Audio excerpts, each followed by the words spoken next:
He's trying to see, can this guy who's basically just barely been on the stage, can he do movies? Dustin Hoffman's 85th birthday offered a moment to reflect on a performer who redefined screen acting. Emerging from New York's off-Broadway theater scene during the 1960s, Hoffman brought a raw, psychological realism. This grounded approach set him apart from the highly polished stars of the traditional Hollywood studio era. He secured his breakthrough playing the awkward, profoundly alienated outsider Benjamin Braddock in the 1967 production of The Graduate. From that point, he became synonymous with method acting, demonstrating an uncompromising commitment to immersing himself in every role.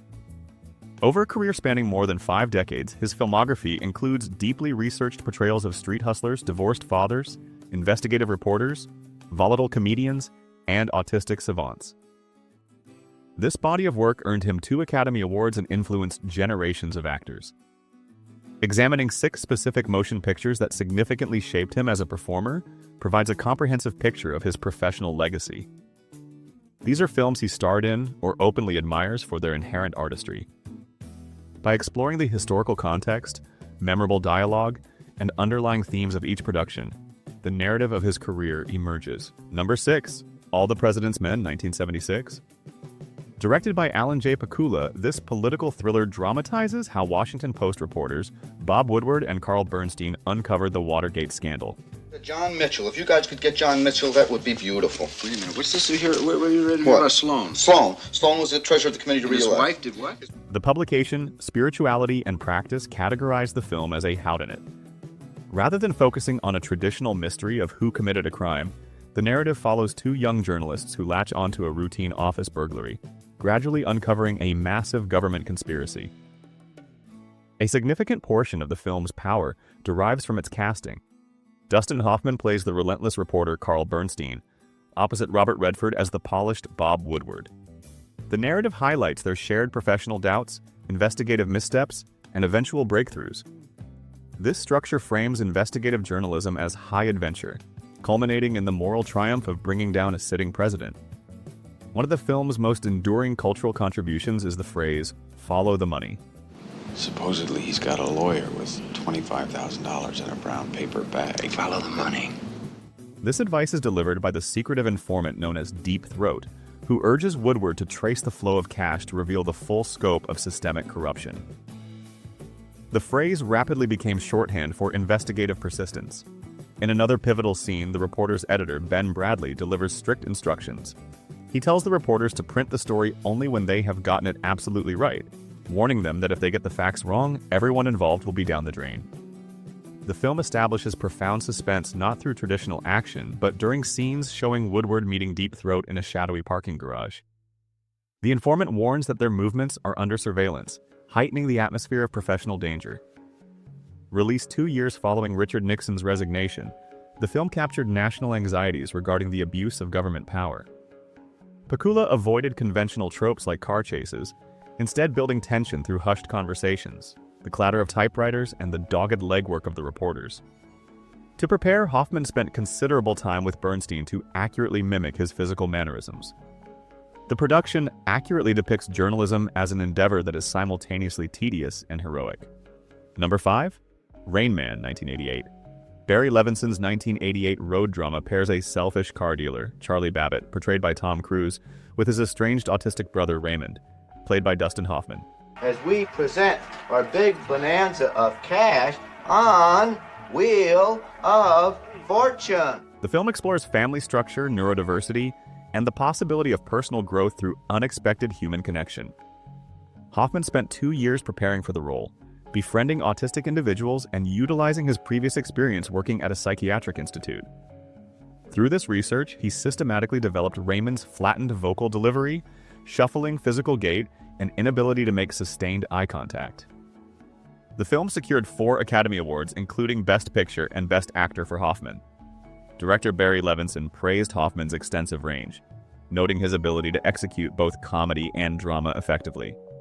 Raymond's intense reliance on routine is a central narrative focus. In one recurring instance, Raymond repeatedly insists, "I'm an excellent driver," despite lacking a driver's license. And then she jumped into the car. There, we can jump out. I'm an excellent driver. Yeah, that's good. Come on, come on.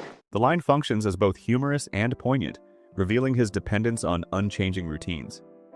This predictability is further highlighted when Raymond rhythmically recites addresses and shopping lists. He repeats the location 400 Oak Street, alongside required items including Kmart pencils, paper, and cheese balls, showcasing his absolute need for environmental order.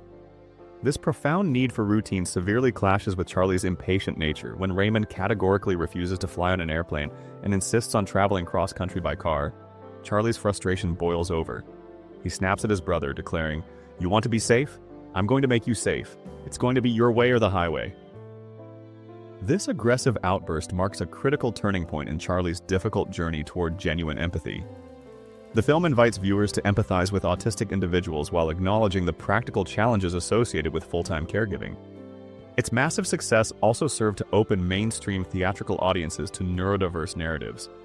The emotional climax arrives when Charlie realizes he cannot personally provide the level of professional medical care that Raymond requires, heavily underscoring the inherent complexity of familial love. Number 4. Tootsie, 1982. Sidney Pollack's comedy, Tootsie casts Dustin Hoffman as Michael Dorsey, a volatile actor who consistently struggles to find professional work due to his combative reputation. When he makes the drastic decision to disguise himself as a woman named Dorothy Michaels to land a role in a daytime soap opera, he unexpectedly becomes an overnight feminist icon. I have a little mustache problem, a little sensitive to it. Probably just too many male hormones or something. A contemporary review by Spirituality and Practice noted that Tootsie stood as one of the best comedies released in 1982. The review argued that the film's entertainment value stems directly from Hoffman's committed performance and a script that thoroughly explores the acting profession. The narrative actively interrogates societal confusion surrounding sexual roles and addresses the dismissive way women are frequently treated within the industry. Dorothy's straightforward brand of feminism strongly resonates with viewers, allowing the film to function as a potent critique of systemic sexism. During a pivotal audition scene, the director asks Dorothy to play a hospital administrator in a highly submissive manner. Dorothy forcefully pushes back, arguing, "There's a woman missing. Somebody's lied to her and she just wants to be a person." Her passionate speech immediately resonates with women tired of being reduced to simplistic stereotypes. Before adopting the persona of Dorothy, Michael's deep frustration is illustrated during a comedic rant to his talent agent. He loudly complains, "Nobody wants to see somebody disguised as a tomato. Nobody wants to see an actor disguised as a tomato," highlighting the absurd indignities of his search for employment. I was a stand-up tomato, a juicy, sexy beefsteak tomato. Nobody does vegetables like me. I did an evening of vegetables. Later in the narrative, after fully experiencing the world through the lens of a woman, Michael reaches a profound personal realization. He reflects on his journey by stating, "I'm a better man as a woman with a woman than I ever was as a man with a woman." This line encapsulates how his extended experience living as Dorothy ultimately forced him to become a significantly more empathetic human being. To achieve necessary realism, Hoffman reportedly worked closely with drag queens and intensely studied female behavior to perfect Dorothy's physical mannerisms. The film brilliantly utilizes its comedic premise to challenge entrenched sexism, contributing to broader cultural conversations regarding gender equality. Number 3. Kramer vs. Kramer, 1979. Robert Benton's 1979 cinematic adaptation of Avery Corman's novel, Kramer vs. Kramer, directly addresses the painful realities of divorce and rapidly shifting gender roles. Don't talk to me that way. I've anticipated Okay, look, this I don't whole want to thing. get into this. Look, you're gonna have to do what you're gonna have to do, and I'm gonna have to do what I'm very sorry about this.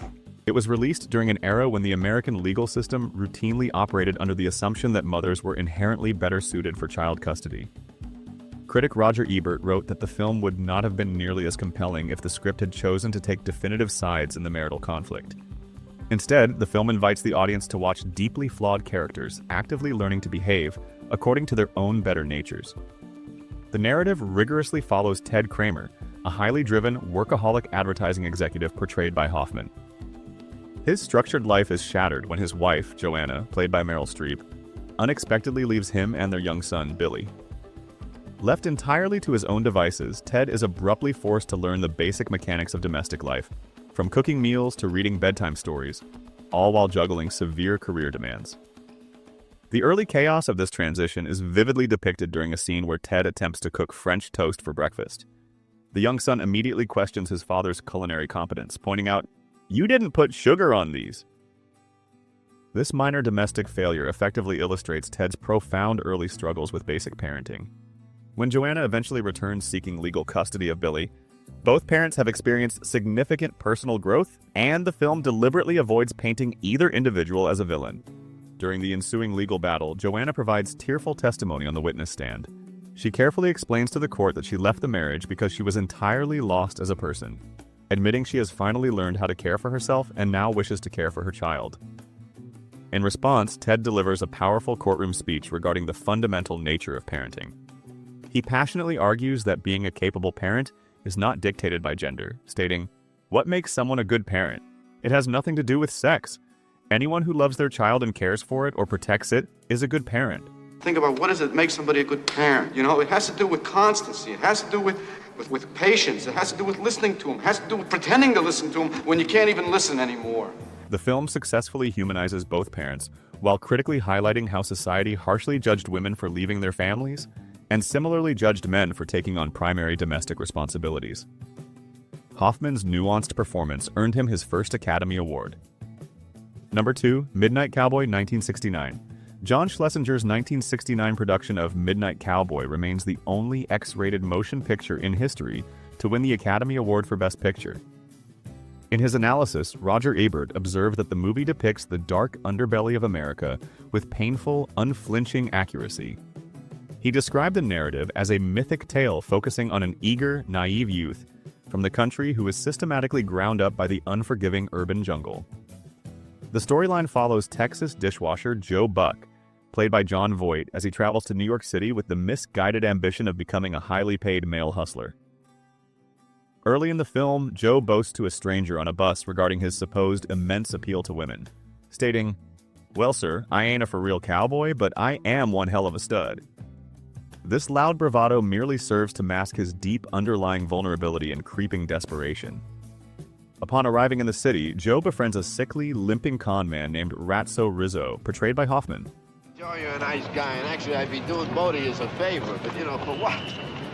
What am I dragging my bum leg around town for, you know? Their subsequent relationship serves to profoundly humanize two completely lost men, demonstrating that genuine friendship can manage to bloom even amid absolute squalor. The characters of Joe and Ratso effectively become permanent inhabitants of the viewer's imagination, bound together by their shared survival tactics and distant dreams of escaping to Florida.